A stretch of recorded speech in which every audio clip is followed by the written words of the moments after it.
की कहानियाँ स्त्री मन की सहज अभिव्यक्ति की कहानियाँ हैं। इनमें प्रेम, विछोह, मान अपमान, द्वंद्व और संघर्ष के धागे बहुत महीनी से गूंथे गए हैं। ये कहानियाँ नारी जीवन की जटिलताओं और भारतीय पारिवारिक ढांचे के बदलते स्वरूप को रोजमर्रा की जिंदगी के बहुत साधारण से दिखने वाले परिवेश और घटनाक्रम के साथ बिना किसी नकली बनावट के आगे बढ़ती हैं और वहाँ जाके खत्म होती हैं जहाँ मनुष्य की आदिम प्रवृत्तियाँ जीतती या हारती हैं, जैसा कि अभी सुभाष नीरज जी ने कहा।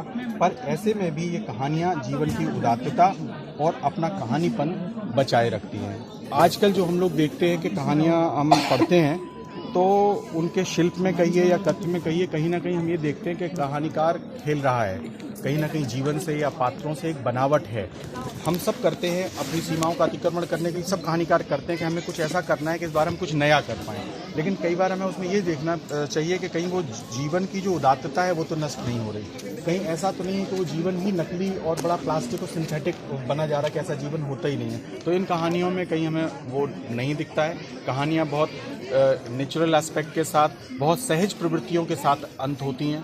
कोई किसी वाद या विचारधारा का कोई आरोपण उनमें नहीं होता है। और स्त्री मन की बहुत, जैसे ये मुख्य कहानी है बहुत दूर गुलमोहर, ये एक अधूरी प्रेम कहानी है और ये जिस खूबसूरती से चलती है आपको अंत तक लगता है कि नहीं अब कुछ हो जाएगा और ये दोनों मिलेंगे, लेकिन ये कहानी अधूरी रह जाती है। और बड़ी प्रेम कहानियाँ अधूरी ही रहती है, तभी वो इतनी बड़ी प्रेम कहानियाँ होती हैं। तो एक बार इन्हें बहुत बहुत बधाई। बाकी मैंने विस्तार से भूमिका में लिखा है, तो आप लोग पढ़िए। Thank you.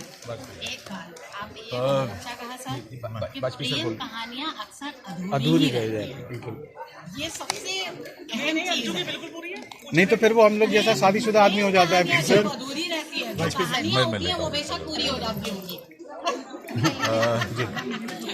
शोभा रस्तोगी जी को मैं कवित्री के रूप में जानता था और इनकी कविताओं से और इसकी जो इंटेंसिटी उससे बहुत प्रभावित होता था। और फिर अचानक से मैंने एक बार इनकी लघु कथा कहीं पढ़ी और लघु कथा पढ़ी तो उस लघु कथा ने मुझे बिल्कुल चौंका दिया। और तो मैंने तुरंत के तुरंत फ़ोन मिलाया और फिर इनकी वो लघु कथा वाली प्रतिभा का पता लगा। तो लघु कथा के आधार पर अगर मैं कहूँ तो इनकी जो लघु कथाएँ हैं, सबसे बड़ी बात यह है कि बहुत आपको कथा भी है और जो जिसको हम कहते हैं एक साहित्यिक, जैसे गज़ल में एक तगज़ुल होता है, उस तरह एक एक्स फैक्टर जो है वो रहता है, जो आपकी जिसकी, जैसे हम कहते हैं कि किसी पेंटिंग को देखें तो रंगों रेखाओं से परे भी हम कुछ महसूस कर पाते हैं, वैसे इनकी लघु कथाओं में और कविताओं में भी मिलता है। तो ये जो गुण है, कभी ये शिल्प कौशल के माध्यम से आता है और अक्सर संवेदना के माध्यम से आता है। तो कहानियाँ मैंने इन्होंने जिक्र ज़रूर किया, तो ये तीसरी बार मुझे चौंका रही हैं कहानियों के ज़रिए से।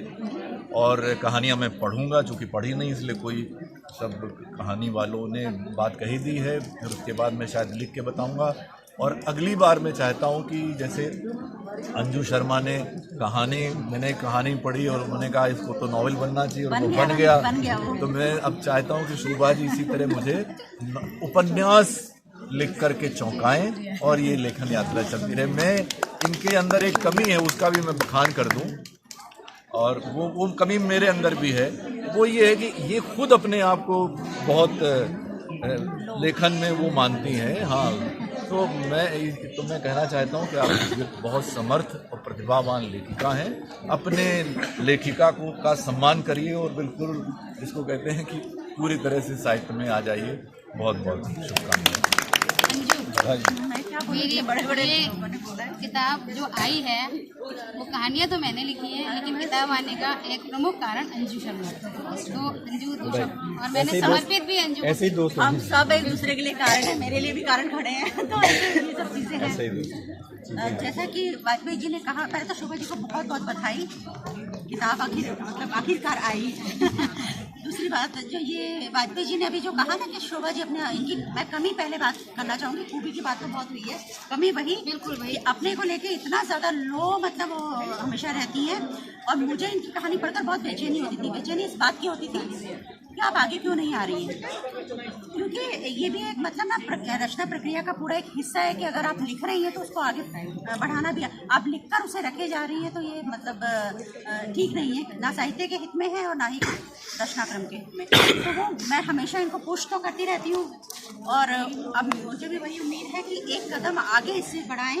बहुत सुंदर कहानियाँ हैं और इस कहानी पर मैं कहूँगी कि बहुत गुलमोहर जो कहानी है, प्रेम पूरा हुआ या नहीं, बात सिर्फ प्रेम की होनी चाहिए। प्रेम था वही महत्वपूर्ण है। तो मेरी बहुत बहुत शुभकामनाएं शोभा जी को, आगे बढ़े और एक कदम और आगे बढ़े, अगला संग्रह आए, उपन्यास आए, बहुत सारी बातें।